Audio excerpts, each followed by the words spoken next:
And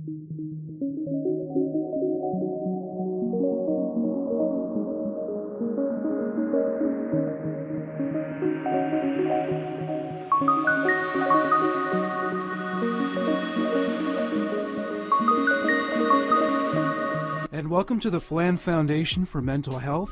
I am your mental hygienist, Morgan Rector. Joining us today is Shannon Grant, founder of New View Collective, a mental wellness support group for students of Toronto's George Brown College run by students. And we're going to explore mental health outcomes among young adults. Welcome to the show, Shannon. Thank you so much for having me, Morgan. All right, so first of all, tell me about the services that New View provides for students at George Brown College. Just an overview of everything they can expect if they go in for counseling or any other kind of support. Sure, I would love to. So essentially what we do is we offer weekly mental health support group meetings for students run by students and alumni. So these meetings range from an hour to an hour and a half long, and they occur on Tuesdays and Thursday nights. Was this something that the administration of the college was receptive to? Did you have to jump through a lot of bureaucratic hoops in order to convince them to allow you to facilitate this organization? I honestly thought starting out that it would be a very difficult thing to achieve, seeing as I have no professional experience. I don't even study psychology. I was actually studying marketing at the time. And when I approached them with my idea, they were very excited about it. They recognized the need for it. And they had actually said that it had been done before, but nothing had worked long term. Nobody had really stuck with it. So basically what they told me is I just had to be extremely clear with what we offer and what we don't offer in order just to make sure students understand exactly what they're getting. Well, there's definitely a need for it because we are very tender when we're in our early 20s. Yeah. We're experiencing adulthood for the first time, and we find out that it's not as exciting as we thought it would be. Yeah. Sure, we can legally drink for the first time, but it also introduces new responsibilities and aspects of the real world that we're not ready to face. Yes. Do you think our society prepares young people adequately for adulthood? That's a good question. I think yes and no. I think you need to experience it for yourself in order to prepare yourself. I don't think there's something anyone can really do to fully prepare anybody for adulthood. And I think especially in our generation these days, there are so many additional pressures that are placed on us in terms of choosing our path in life. I find lately there are so many choices of possible paths we can take with social media, adding an extra layer of stress. There's just a lot more that I find our generation has to deal with. Yes, absolutely. The world is definitely more complex. And yet, I mean, high school doesn't even, make mandatory courses like financial literacy. Right. Or like the co-op course. Why isn't that compulsory? You should have to learn how to write a cover letter and a resume, how to conduct yourself in an interview. And there are a lot of other skills that are really essential for being in the workforce, and yet they're not provided on a compulsory basis. They're Right. elective. Mm-hmm. And then we become adults, we're not ready for all this, and so it just seems like perhaps there needs to be an overhaul of the public education system. Yes, I agree. I think that the education system does need some updating, of course. And I liked how you pointed out that it is not a compulsory course. It is elective. I agree it should be compulsory. I found growing up, I always wanted to work. I was sort of a busy bee that way. I like to keep busy, and I had to seek out my own support. I had to ask friends and family how to put together a resume. What is a cover letter? I didn't necessarily know. And I find at the end of the day, experience is the most important thing to have, but it's getting that experience that a lot of people struggle with. Yeah, no doubt. So what do you find are the most common stressors that the students who come to New View Collective present with? Or you find there is some common denominators that you keep hearing time and time again? Yes, definitely. One of them, I'd say the most pressing, is the isolation that students often talk about. So having these feelings of anxiety, their experiences with depression, a lot of people don't feel as if they have a support system they can reach out to. Even if they have a supportive family or friends, it's not something they feel comfortable bringing up. For many reasons. Some people think it's because those people don't struggle and they won't understand, or sometimes they feel as if that might compromise the relationship with those people and they'll no longer be seen in the same way. So that's definitely a common denominator. And I find that they benefit from New View because they know when they walk into that room that every single person sitting there in that circle has either been through something, or at least they're in that room to understand and learn from each other. So it provides that safe space. Sure. Yeah, the isolation certainly makes sense because when you're in high school, they're looking out for you. It's like every teacher is somewhat a social worker. If a student seems troubled, they see the guidance counselor, or maybe they call the parents. And then you go to college or university, and you're on your own. There is that sense of isolation, like it's a cold world out there, and I'm suffering. And I mean, I don't know every single individual in this situation, so they may have people who care for them, they may not. But Right. maybe it's hard for international students Very because much. they're away from their families. That may be an added element that as well that contributes to that feeling of isolation. Yeah. And many young people today feel very pessimistic about their futures. For instance, jobs, home ownership, other economic factors look very grim. Have you encountered those concerns among the students who have been counseled at New View? Yes, I think finances and money in general is a common denominator, especially with the people that come into the room, because lately everything is so expensive. And I find, if you want to be successful at school, you need to be fully invested. You need to have either a part-time or full-time course load, and you need to apply yourself. And that takes up time out of our weeks, right?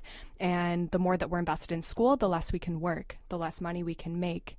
And again, that puts additional pressures on the students, and that increases anxiety levels and depression consequently. So I think that, the hope for actually saving up to own something one day is quite slim, especially within the college and university years, because it is just a financial struggle in general. Yeah, absolutely. It used to be a college or university diploma or degree that was your ticket. It was a guaranteed prosperous future. Right. But now there's so many graduates working in the service industry, and and then that's a recipe for more therapy and more counseling in and of itself. But so many of them, I'm wondering what they think, like, when I graduate, am I even going to have a job, and I'm going to be working for a minimum wage? Yeah. That can be discouraging. It can be, definitely. And I find as well, a lot of people that graduate with degrees, they seek out a diploma afterwards. And even then, they're not guaranteed a job, right? It all comes down to experience and how you present yourself. And, you have to seek out those opportunities. I mean, I think a lot of it comes down to networking these days. And it's about taking the time out of your day to seek out your own opportunities. So a lot more ownership is on our success these days. A lot less is handed to us, right? Sure, yes. I remember last time I went to college, some of my fellow students actually went back to school the same year because our certificate really didn't take us anywhere. Yeah. We only found out while we were in the program that the particular job we were studying for, emergency telecommunications, 911, etc., that those jobs are hard to come by. Sure. Nobody tells you that when you apply for the program. Of course because they not. want you to pay your tuition money and enroll. So going back to initiating the program, so what inspired you to start it in the first place? So my father, Kenny Grant, he was sort of my inspiration growing up. He was one of the best people I ever looked up to. He was a very charismatic, caring, loving individual, and he loved to have fun, and I always admired him for that. But the sad part about the story is he was severely depressed for most of his life, on and off. Since he turned 17, he started showing symptoms of depression, and that fluctuated throughout his life, and it got quite bad in his 40s. So... Yeah, it tends to manifest in the late teens or early 20s because the brain reaches its final stages of development at that point. It was not triggered by particular issues. It was a medical issue for him, right? It was chemical, it was chronic. Was it triggered by any particular life events, or was this just an ongoing medical problem mostly? There are no events that I'm aware of. I've actually spent a lot of time thinking and contemplating about that because pretty much for all we know, it was a chemical imbalance. It was clinical. But of course, there are always chances that something did happen, maybe something we don't know about. It could have been the way that he grew up. He was the youngest of 8 kids. There are so many things that could have happened in his life that I don't know about that could have triggered this, but it did fluctuate and get worse and worse. Yeah, the isolation can happen within a large family like that. One thing I've heard a lot of people talk about who were in large families saying, oh, we had to jockey for attention. A lot of stand-up comedians say that the only way to get my mom's attention was to be funny. And so maybe maybe isolation can happen more often when there's so many kids and you're often you can get lost in the shuffle. Tell me about so the last, I guess, years or months of his life as the dominoes fell. What events kind of precipitated his demise? Sure, I'd love to tell you. So I'd say the last 2 years of his life, they were the most difficult for him and our family. So his depression got quite bad, and we actually moved from Toronto, where we had lived for our whole lives. My dad was born and raised in Toronto, so was I. We decided to move to Stouffville. So we thought that the move would help our family. We thought it would help his situation. He had lost his job and he was resorting to drinking quite often. And he was sort of sitting at home, not doing a whole lot. And not being in Toronto with his friends and the rest of his family, I think, was hard on him. And it sort of, the issue, it just got more and more complex and it just got more difficult for him. And sort of the last 2 months, he didn't do a whole lot. Honestly, I came home, he was in really bad states. I saw him in situations and states that I wish I didn't see him in. He did drink quite a bit, and he ultimately did take his life. It was when he was 45. It was 2005.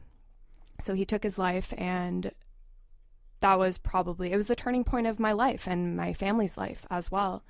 It was expected to a certain extent, but you can't really ever expect that. You always hope that that's not going to be the outcome. As much as the signs and symptoms are there, you always hope that's not going to be the story. That's not going to be the ending. But for him, unfortunately, it was. How much of it did you understand at such a young age? Like, you'd come home and even if he wasn't intoxicated, if he was just depressed, how much of that was it the elephant in the room, so to speak? Like, you kind of tiptoed around it? Did you try to help him? How did you react to it? I definitely didn't tiptoe. I'm not a tiptoer. Oh, okay, yeah. I'm definitely not. Yeah. It was definitely, we were all aware of the situation, my mom, my brother, and I. My brother was 4 years younger than me at the time. I was about 12. I was 12 years old when he passed away. My brother was 8. So we definitely experienced it. We talked a lot about it. My parents were fighting quite a lot at the time because he was on and off medication, and that was definitely not good for his state of mind, fluctuating with the doses and all of that. But I was aware of what was happening, and I knew he was very ill at the time, but it wasn't something that our extended family really knew the extent of at the time. I'm sure some of them did, for sure. But a lot of our family friends, they wouldn't have known what was going on inside those doors during those months in the last year of his life. It was sort of one of those things, like, how do you explain that to people, right? I mean, as much as we needed help at the time, you don't really want it. There's so much shame that comes along with mental health, and also respecting his privacy too, right? I mean, he didn't want us going around talking about it, so we respected that. And that's the unfortunate thing about how stigma affects the whole situation too. You mentioned shame. Yeah. And unfortunately, there are a lot of people who don't feel sympathy or maybe would have been critical of him. Sure. But clearly he needed help, and I mean, this was, I don't think I'm going out on a limb when I say it was a medical emergency. Yes. And as far as the medication goes, they do need to improve the medication because, even when it comes to things like schizophrenia or other mental conditions, it doesn't just shut the illness down, it shuts them down. Yeah. So they're tired all the time, or their senses are dulled, and they just think, this is the way I have to live for the rest of my life. Yes. And that's unfortunately why they sometimes choose not to take their medication. But yeah, science has to work on that for sure. Definitely. I mean, my dad was, he was quite a firecracker. He had quite the personality, always knew how to make people laugh and smile. He had one of the most contagious smiles, and he was just such a good time. So when you said that, it was so true. When he was taking the medication, he felt as if he was dulled. His personality was dulled. He was no longer able to be who he was. So I think that definitely played a role in him not taking his medication. Yeah, and one thing sometimes that comes up when someone takes their own life, in terms of the way their family reacts, there can be anger. Yeah. Was there anger, or did you just feel loss, or was it both? It was everything. It was a compilation. I think it sort of went in stages. When he initially passed away, I remember not crying for about a week until his funeral, or a few days until we had it. I was in this state of, I guess I would classify it as a passive denial. I don't really know how else to explain it. It was like I had this feeling as if he would just come home. I know what you, yeah, right? I know what you mean. Like, it's like, this can't be real. There's no way. There is a strange kind of surreal unreality about death sometimes, where you can't believe it's actually happened. Yes. Can't believe they're gone. Yeah. Yes, and I was 12 years old, and his death wasn't my first experience with death by any means, but it was the first close to home death, and I denied it in my mind. I felt as if it was a joke, like, no, this is not real. This can't be real. So I lived in that state for about a week or two. And it did sort of come in and out for the next 2 years after that. But I felt very confused. Afterwards, I was confused. I started to understand, okay, he is gone. So why did he do this? And then with that comes a lot of sadness. I think sadness for me came before the anger, which I've read is backwards from how it normally happens. Usually you're angry first and then you're sad. But for me, I was really sad first. And just, I felt as if I had lost half of my support system, which essentially I did, right? You have a mom and dad, and I lost half of it. I felt very close to him as well. We spent a lot of time together. We had a lot of memories. So that it made it very difficult. He was just, I didn't feel as if I had that guidance anymore when I wanted nothing more than his guidance for the rest of my life. So I felt lost. Did you seek any kind of alternative role models? I mean, you still had your mother, of course. Sometimes people compensate if they lose a parent. Do you feel like you've ever done that? Like you sought guidance from other people? I never sought guidance from other people in terms of a mentor figure or father figure, but I did seek connection in others. So after he passed away, and when I sort of got my feet back on the ground and went back to school, it was very difficult, but I sought comfort in social situations. So always surrounding myself with people, getting to know people, just distracting myself that way, and learning about people's different worlds, their different lives. It fascinates me. So I sought comfort in that way. What was it like to go back to school? I'm sure a lot of the students must have found out about it. So was it kind of a phase where people are kind of looking at you funny or anything like that? Were you treated differently? Yeah, definitely. I was a very social kid in grade 7, grade 6 and 7. So when he passed away, that was my age group. And when I went back to the school, it was in Stouffville, so it was quite a small school, and actually everybody was notified. So pretty much every single student, my brother was at the same school, so everyone knew. And when I came back, I had the looks, I had the awkward moments, but it's natural. People feel uncomfortable, and I understood that. And the way that I dealt with it is I just pretended like everything was okay. So that became my way to cope, because the way that my dad passed away was so traumatic and just really graphic for people to think about. And I found a lot of the times that they were so uncomfortable that I had to compensate by being extra okay and extra comfortable and totally fine so that they could just relax. And so that's how I dealt with that. Did he leave a note or any kind of explanation for what had led to his distress and his depression? He did. He left a note. My mom found the note, and I read it years later.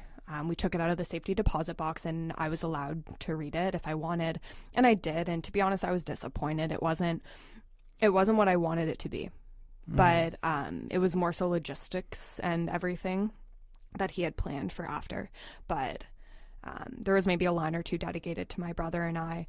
So at first I was upset, but afterwards I remembered, and I was told by many friends and family, and I knew this the whole time he was alive, he loved my brother and I more than anything. Like, we were his pride and joy, and he showed that and proved it with his actions every day. So I don't stress about the note. I realize I can't even imagine what state of mind he must have been in when he was writing it. So I didn't give it too much thought, honestly. Sure. And Christmas is coming up. That must be a hard time of year as well. I mean, that's such it's the family holiday more than any other. What kind of feelings come up at this time of year, particularly in December? I found Christmas was really hard the first few years, probably the first 3 or 4.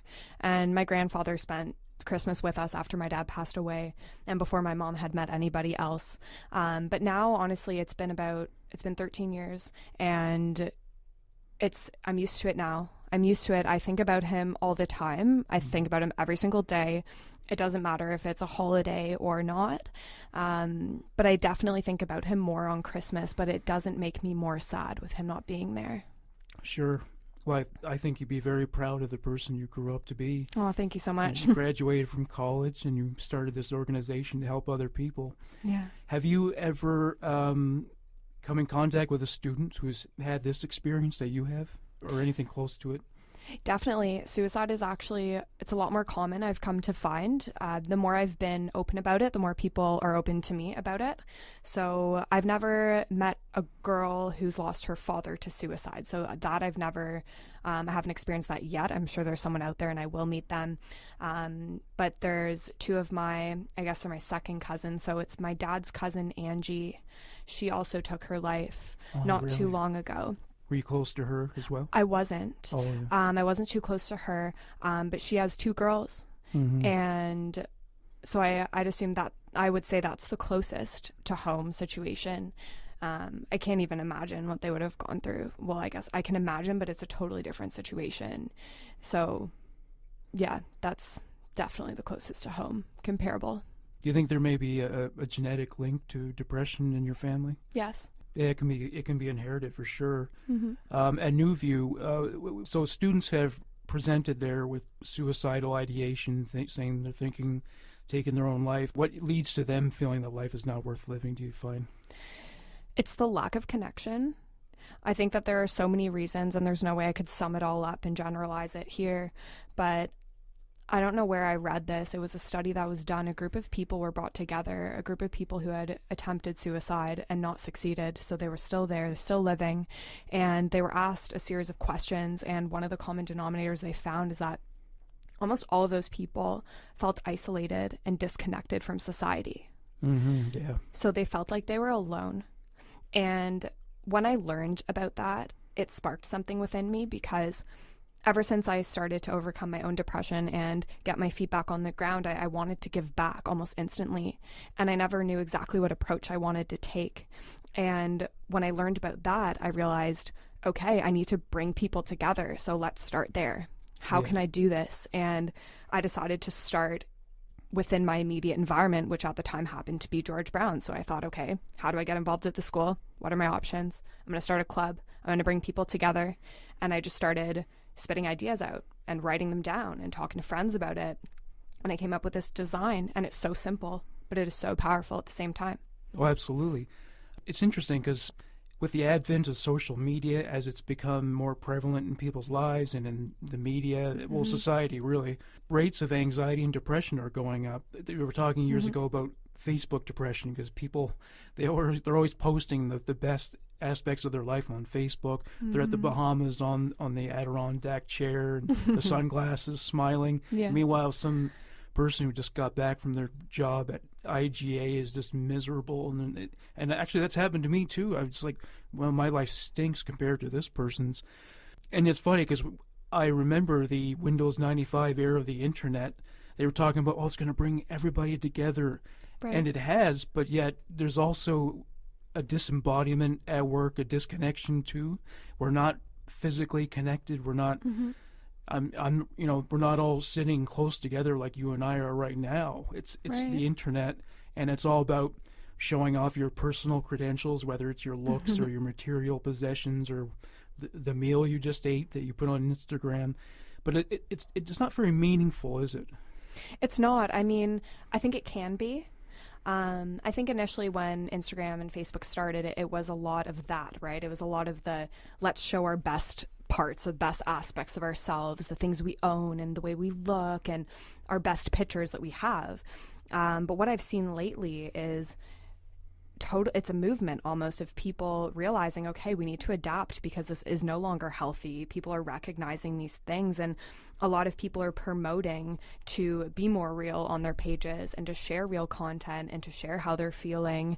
And I think it comes down to the fact that we can't escape social media anymore. So we need to be intentional and conscious of how we approach it mentally. So how we approach it, meaning who we follow, what we post, what we stand for on our platforms, and who we follow and who we interact with on those platforms. So we have total control over those things. And if we're conscious and we do it in a healthy way, it can actually be very motivational and beneficial with limited use. I think with anything, you can do too much of it. You know, if you're on social media too much, if you work out too much, even if you're eating too much food, like if you're doing too much of anything, it's not good for you, even if it's a healthy thing initially. So I think, like anything else, social media needs to be limited, but approach it in a healthy way. Otherwise, like you were saying, it can be very detrimental to somebody's state of mind. And trust me, I've been there. Like, I've been there before. I always like to say, this is not the first time I've said it, but social media highlights the extraordinary. It doesn't highlight the ordinary, right? And most of the time we're living ordinary lives, whether or not our social media depicts that or not. So that's always something I like to remind myself of, right? I mean, if I see someone's pictures and I'm like, oh my gosh, I wish I looked like that, or oh my gosh, I wish I had her car, or I wish I went on the vacations she goes on, I just have to check myself and be like, okay, but I don't know what she's going through on a day-to-day basis. This doesn't mean she's happier than I am. No way. She might be struggling too. So I think it just comes down to questioning your initial reactions and catching yourself in the moment. Well, actually, you know, you're probably one of the most authentic people I've seen on social media. I Thank remember you. getting this impression immediately. This must be a very dynamic human being. You know, this person's very passionate. Because I went on Facebook to see what you looked like, so that when you came to the building, if you got lost or whatever, I'd recognize you. Of course. Yeah, but you come across exactly as you look, but a lot of people don't. I think, absolutely. I think a lot of people who are unhappy present a happy facade. Right. But I find, like, with negative emotion, I find that's often considered in bad taste on social media, especially Facebook. Like, I've had people post things where they were depressed or angry, and even I did it, and people don't react well. So maybe there's a lot of emotional repression going on as well, and maybe that's led to a certain amount of isolation among people who feel like no one's interested in hearing about their mental health difficulties. Right.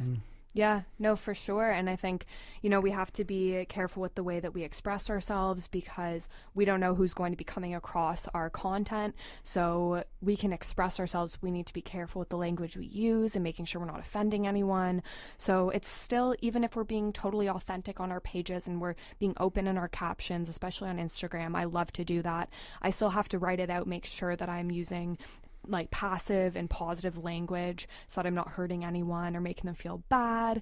So there's still a lot of thought that goes into it, but I think that there's a lot of positive that can come out of it. Oh yeah, it's like they say, never go on social media when you're drunk or high or something like that, because writing impulsively could definitely work against you. For sure. Have you found that your work at New View has been therapeutic for you personally? More than I ever could have imagined. I initially started it because I wanted to give back and make a difference in my media environment, like I said. And I never thought that I'd be benefiting as much as I am now. I started for other people, and I realized how much of an effect it's had on me. It is so therapeutic helping other people. That is one thing I've learned. Taking the focus away from me and my problems and basically redirecting that energy to other people and trying to ask myself, what can I do for them? How can I make their life experience better at college, has helped me deal with a lot of my own issues, a lot of my anxiety, a lot of my depression. It's drastically improved just through having this driving force behind me. Yeah, it seems like it's actually a better idea to have students run it as volunteers, because I remember going to a counselor at Centennial College, and he was paid, and he just couldn't have seemed more disinterested. He was just punching a clock. So there is something about volunteers, how they do it because they care, they're truly interested. So it seems like that must make it more effective then. Yeah, definitely. I mean, we have counselors as well at George Brown, and I've used the services before and I've been lucky. I love the counselors there, the ones I've actually interacted with. And a lot of people say that they come to New View because they feel safe, because it's run by students for students. And again, we're not getting paid for it. Like you said, we're not there because we have to be. We don't want to be anywhere else but there in that moment. And it's a powerful connection that people make in their heads, and they say, okay, you know what, I'm going to give it a try. Even though it makes me really anxious, like the idea of walking into that room is scary, but it's still a little more welcoming and warm than a counseling office may seem at first. But I'm definitely not discounting counseling. I'm not discounting psychiatry or psychologist, because I've had personal experience. I've been going to a psychiatrist for years, almost 10 years now, and he is incredible. He has helped me so much. And you know what a lot of people say, and what we wanted to sort of do here is provide a space where students could come seek support, sort of a stepping stone. And if they need more support and if they need professional help, it's sort of a stepping stone to get them there, because they realize, you know, we always like to say, like, the professionals in the counseling offices and psychiatrists, they're all in that profession for a reason. They probably have a story too, but it's not their job to share it, right? So we just say keep belief in the system, because they're there to help you.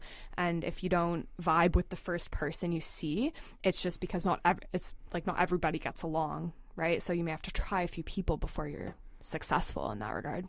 Yeah, sometimes the most therapeutic thing actually is to hear, I know that feeling, or I've had that experience. Right. Because sometimes that feeling of isolation coincides with feeling lost. That's also another hard thing, and I think that happens to a lot of young adults as well. Yeah. Again, you're in adulthood, and you're not where you thought you would be, and you grew up thinking you couldn't wait to be an adult, and then now it's like, well, it's just, you know, life is not fulfilling in and of itself on its own, and it could be many years before you find yourself, before you decide what you want to do.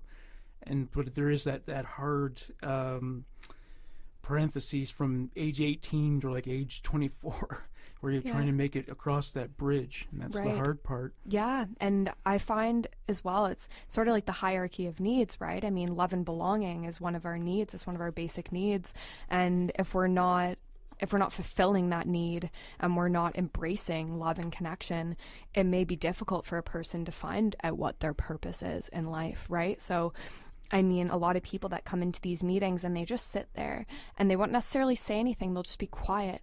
And the whole time I'm kind of looking around, obviously, because I'm the one that's running these, and I'm like, who's having a good time? Like, who's not having a good time, right? So I'm kind of checking everyone out, and I'm always stressed about the quiet ones, but then afterwards, they'll usually come up to me more often than not and express how much that night meant to them. And it's the observers, right? It's the people that are there just to listen and just to physically witness. It's the power of witnessing that they're not alone. So even though they may not be having a conversation with somebody, they are seeing with their two eyes. Like, there are people in this room that are going through the same things. And I say this as well a lot. When I was struggling and I was very depressed and anxious, I was isolating myself. And a lot of the times people would, you know, to comfort me, they would say things like, oh, there are so many people out there going through this just like you know, you're not alone, you're not alone. And it's like, sure, that's valid, but where are all these people? Like, I'm looking around and I don't see anyone, and I was quite pessimistic about it, and I felt even more alone after, you know, that comment. And so what we're trying to do with New View is just to show students, like, simply show them, even if they don't want to come in and talk, they can sit and listen. That is okay. That is more than okay. But they're seeing with their own eyes that there are people out there. And even that can have just a drastic impact on the rest of their day, their week, their month, and their life. One area that interests me is male mental health. Yeah. Do you get a lot of males coming in who feel, because of society's pressures to hold their feelings in, or worrying that they may be perceived as weak? Does that come up? You have like men who are distressed and they don't know what to do about it. It's funny because when we started New View, we were concerned about the male turnout, right? And we would actually keep track of male versus female, and it's almost always 50-50. And the past few meetings have actually been dominated by male presence, so it's been almost 75% males. Really? And the rest females, yeah. And it does come up often. A lot of the males that come in the room, they'll say, you know, guys, you know, we're told in society that we're supposed to repress our feelings and not show them, but just look around this room and look how many of us are here and how beautiful that is. And It's funny, I never would have thought how amazing and how easy it would be for them to open up in that space. It is not a difficult thing to get them to talk, and I find they talk more than the women a lot of the time. Yeah, really, eh? Yeah, because Oh, wow. finally they're sitting there and they realize, okay, I don't have to hold back in this space, right? I don't have to hold back here. Oh, but yeah. And it's great, right? It's great. Male, female, we don't count anymore. We don't care because we realize it doesn't matter, right? We're all just here together, regardless of our gender, and we're totally open with one another. It's such a beautiful experience. What do you find that the males tend to struggle with most commonly? I mean, everybody's different, right? I don't find that women struggle more with one thing and men struggle more with another. I'm trying to think of recent topics. A lot of them not being supported and validated by their family. So I think it's because they hold back, right? So they don't necessarily express themselves as much at home or with their friends. So they're not receiving that emotional connection and support, especially if they're not in a romantic relationship from females or other males, right? And definitely just judgment. I think males tend to judge themselves and hold themselves like higher in terms of expectation. So I find males are really hard on themselves, like very hard on themselves. And it's sort of just part of our socialization. So it's a natural thing. Females are very hard on themselves too, but in different ways. And they're allowed to cry openly. Right, of course. Yeah. Right. It's embraced for females to be open and cry with their friends and talk about these things. But I've always embraced conversations with my male friends as well like this. And I find as soon as that conversation is stimulated and I actually engage them in a conversation of that topic, they're more than willing to open up. It's just they're not often the ones to open it up first. That's right. So yeah, I mean, there's an unfortunate footnote to this kind of organization though, because you get out of high school and you're alone, you're isolated, and then you find a solace at a place like Newview, but then you graduate from college and now you're in society, and we still really don't have a lot of support for people who can't afford to pay a psychologist $300 an hour. Yeah. There's very little mental health care available. Have you ever thought about maybe expanding your activism from college outwards toward general society, or have you been involved with any kind of organization perhaps that's trying to raise funds for mental health care for the society at large? I mean, after college, that's always been something we've thought about, right? It's definitely on the spectrum of what we've talked about and our ideas for expansion. As of now, we have to be very careful with how much we pursue because we want to make sure that our core is strong and we've ironed out all the kinks at George Brown before we take this on a larger scale. And honestly, I agree with you. There isn't a lot out there, but people need to start looking, right? Because there's not a lot out there just at your fingertips. You may have to dig a little, and you may find your community in something other than Newview. You may find it in a sports team or a club that meets, an art club. Who knows? Maybe an events team that goes out and they throw events, and whatever you're interested in, just seek it, because a lot of the time it's just the community that you need and people who are interested in similar things. And you don't have to be super passionate about something to explore it. You don't have to be an artist to go to an art class. You know what I mean? Yeah. You don't have to be a writer to go to a writing class. You just simply don't have to be. You can explore your interests and try things. Yeah. And I find, perfectionism is a huge topic in our generation as well. We want to be perfect at everything. And we want to be perfect at something before we put it out there. But I think it's something we need to get over, honestly, because we're never perfect, no matter how much we strive for it. But yeah, I mean, I would hope that Newview is teaching people that sometimes you just need to seek community. And hopefully after college, I mean, we're open to alumni, right? So even if you graduate, you can still come to Newview meetings. And we've had students from other schools come as well. And, the responsibility falls on me because if anything were to happen, right? But I mean, I would not feel right saying, no, just because you're a Ryerson student, you can't come. Right? Or just because you've graduated, you can't come. Sure, yeah. So I'm willing to take that risk. Honestly, we're sitting in chairs. Nothing is too dangerous. And honestly, everybody is super appreciative for what we're offering. So I don't think they would be malicious in that way. But yeah, hopefully one day we can expand this. I'm hoping one day we will receive the resources in order to make a difference on a larger scale. Now we're going to go to a commercial break, and we'll be right back with the segment we call This Crazy World. This show has been brought to you by Voices for Ability Radio. Voices for Ability is Canada's first internet-based radio station dedicated to individuals with disabilities, their caregivers, and allies. They are a source both entertaining and informative that focuses on issues faced by individuals with disabilities on a daily basis. All of their talk shows are produced and presented by individuals with disabilities and highlight the people, organizations, and resources that make a difference in the daily lives of individuals with disabilities. Join them for conversations about employment, relationships, advocacy, and accessibility, among other things, at www.v4aradio.com. And we're back. One thing that keeps coming up in the news is that protests and political events, they keep taking place at colleges and universities. Mm-hmm. And has this become a problem at George Brown, or is it more of a university thing? All these really aggressive protests. Definitely more of a university thing, because I haven't seen a whole lot of it at George Brown specifically. There were people protesting abortions, and that's been sort of a graphic protest that we've had to walk out to, but it hasn't been overwhelming at all, and for that I'm definitely grateful. Yeah, I mean, I don't think it helps your mental health to constantly obsess over politics and to be stressed out over it and always in a rage. And also, don't you go to school just to study? How do these people find time to hit the books? I know. They're always protesting and... Also, why do you think that hate groups like the Proud Boys, I don't know if you ever heard of them, no, I haven't, have become so emboldened in recent years? It's the Proud Boys, they advocate violence against leftists, but also there's also all kinds of white supremacist groups going on. And do you have any theories why are so many young people particularly becoming so full of rage? And actually it's both true on the left and the right. Why are young people so angry now? I wish I had the answer to that. I feel like it might have something to do with just needing a passion for something. And I find, being negative is a lot easier than being positive.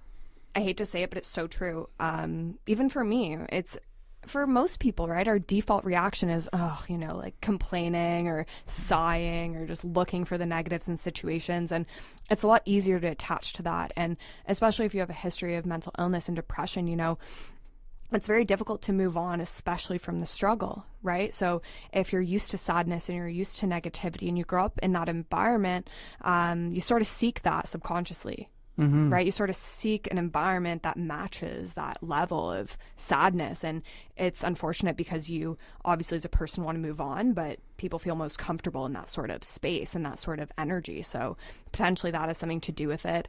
And also accessibility to these groups, right? There's so many more means of advertising and getting these ideas out there via social media, right? So people can easily find these hate groups and attach onto them and be like, oh, this is something that I want to be a part of. And they find that passion and they just connect to it. So I think accessibility is definitely part of it. Yeah, it's occurred to me maybe this, like the loneliness and isolation we were talking about earlier, that sometimes rides hand in hand with social media. Maybe that's given rise to this two people wanting to connect, but unfortunately connecting over really terrible ideas. And sometimes it leads to violence and other mass shootings. That's another thing that's come up too. Yeah. These people have had no meaning in their lives and have felt such disconnection that they're seeking it in the wrong places. Exactly. Exactly. And also it's led to the hookup culture as well. I mean, I mean, I'm not getting into the whole morality of whether it's wrong or right to get involved with that, though it is risky to your health. But it seems like they're doing that as well as a way to connect. They got to this point where there was like a void of identity due to social media. So now they're trying to come together, but yet they're not together emotionally. Right. Yeah. Yeah. I think depersonalization is a huge outcome, especially from social media use and maybe extended, like too much social media use, feeling depersonalized, not really knowing who you are anymore, not really knowing how to connect with other people, because when you're not grounded in who you are and you're not centered and you don't really know what your values and ethics are and what your love and your passions are for the world, I mean, it can be difficult to connect with others. So it's sort of like the hookup culture is just there for those people that are struggling in the moment with those sorts of feelings. And it's an easy way to connect because we need to connect, whether it's positively or negatively, or whether it's risky or not. We are hardwired to connect. So these hate groups and the, Tinder and Bumble and these hookup apps and all of that, they sort of feed that desire. And also the breakdown of the family. I think there's been so much divorce since the 1960s. A lot less people are even having children at all. It seems like the rate of fathers kind of absconding their responsibilities and deserting their children. I think maybe it's also desire to find family when it's been missing. Yeah, potentially. For sure. Yeah. I think we all want that, right? We all want that happy family, cookie cutter dynamic, but things have changed so much, and there are so many alternative ways to go about it now. But I think that ultimately we do want that. We want love and security. There are definitely a lot of people that don't want that, but I'm sure it's what many of us still strive for. Yes, that's right.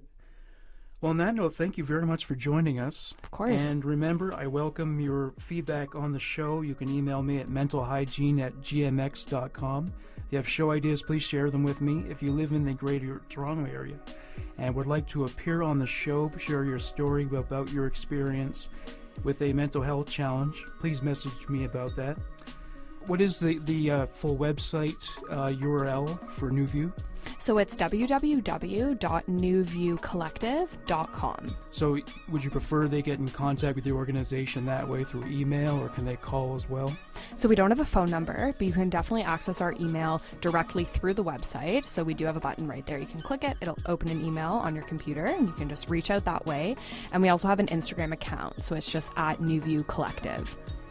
Okay, well, on behalf of myself and Shannon Grant, thank you very much for listening to the Flan Foundation for Mental Health. Thank you so much.